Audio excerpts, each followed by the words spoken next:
Alô, alô, alô, alô, torcedor atleticano, alô, torcedor garantido na primeira divisão do Campeonato Brasileiro de 2026. Voltamos e para voltar de uma forma ainda melhor, a gente tem que montar time forte.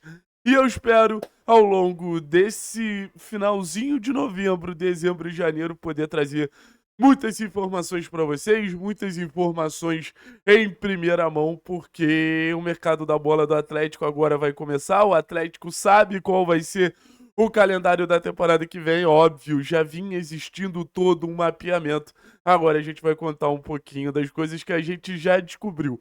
Vai ter informação hoje, vai ter informação amanhã, vai ter informação depois de amanhã.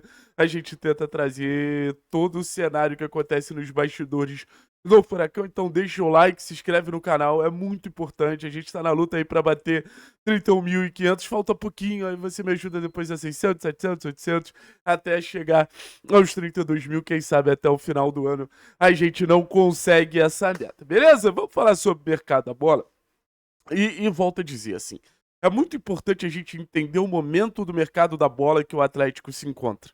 Ah, é o momento do mercado da bola que o Atlético já negocia com os jogadores? Não, calma. Nesse momento, o Atlético ele faz o que pode ser chamado de reconhecimento de mercado.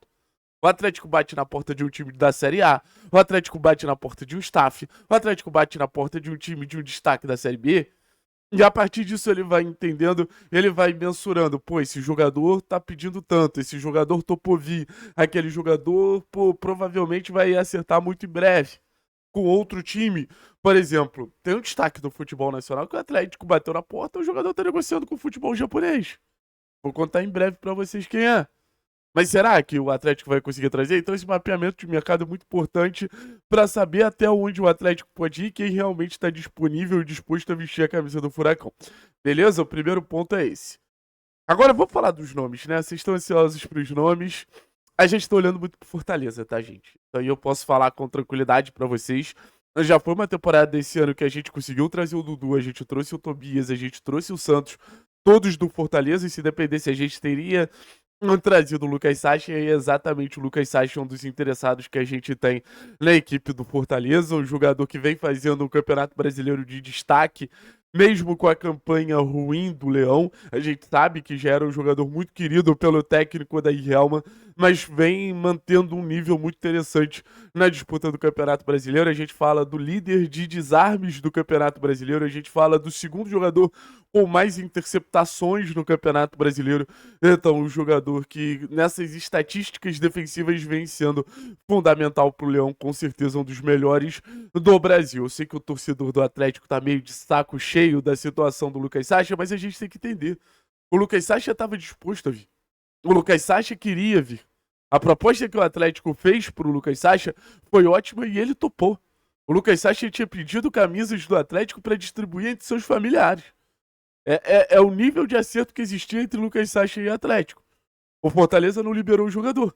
Mas criar uma resistência em um volante que a gente sabe que é uma das posições que a gente mais precisa, o que vem fazendo o Campeonato Brasileiro excelente. De um volante que vem conseguindo ter uma estrutura ali no sentido de, pô, ser um pilar em uma característica que a gente precisa muito, que esse volante mais defensivo, que protege melhor a área, eu acho que não faz sentido. Acho que se o Lucas Sacha chegasse hoje, seria titular no lugar do Filipinho. Um jogador de experiência, um jogador de um bom passe, mas um jogador principalmente de uma competitividade e uma capacidade de proteger o time do Atlético muito grande. Então, é um nome que eu olho com muito carinho, acho que é um nome que agregaria. A gente vai precisar contratar mais de um volante, tá, gente? Não adianta a gente ter expectativa em Patrick, não adianta a gente ter expectativa em jogadores que não são condizentes ao nível da competição. E olha que eu, pô, defendi o Patrick ao longo de toda a temporada. Mas pra mim é papo reto, assim. Trazer volante é uma das prioridades. Se eu pudesse definir as duas prioridades do Atlético no mercado da bola, é volante e lateral direito. Porque lateral direito, na teoria, a gente só tem o Benavides. Então, assim, é um cenário que eu sinto que o Atlético ele vai ter que ter uma maturidade muito grande para encontrar os nomes certos. Não adianta você só contratar volante, você precisa trazer os nomes certos, e o Alan Ricardo é um grandioso exemplo disso.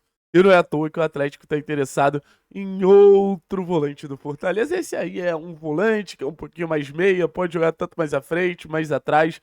Vem fazendo um papel até bem parecido com o do Bruno Zapelli. É outro jogador que o Atlético já esteve de olho nas últimas temporadas. Quase veio na temporada passada, mas aí o Atlético resolveu não contratar ninguém. O jogador acabou ficando no clube espanhol que ele representava naquele momento que eu tô falando do Matheus Pereira. Não o Matheus Pereira do Cruzeiro, Matheus Pereira do Fortaleza.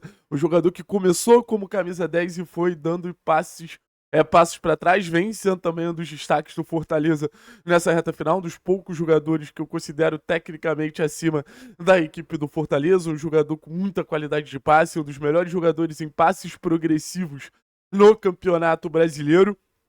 E é aquilo, é o jogador que consegue alinhar competitividade e consegue alinhar também essa parte mais de distribuição de jogo, de condução de jogada. Sobre o Matheus, acho um movimento interessante. Acho que pensando em numerosidade, agregaria, pensando em formações táticas diferentes, você pode ter uma trinca de volantes ali em algum momento, e para isso é natural que seus volantes precisam ter essa capacidade técnica, essa capacidade de distribuição de jogo. Então, para mim, o Matheus faria muito sentido. Acho que é uma tentativa de ver quem realmente poderia ser o substituto do Zapelli. Acho que o Atlético ele está sendo muito cauteloso, deseja a permanência do Bruno Zapelli e acho que o Matheus seria um ótimo substituto pensando na saída do Bruno Zapelli.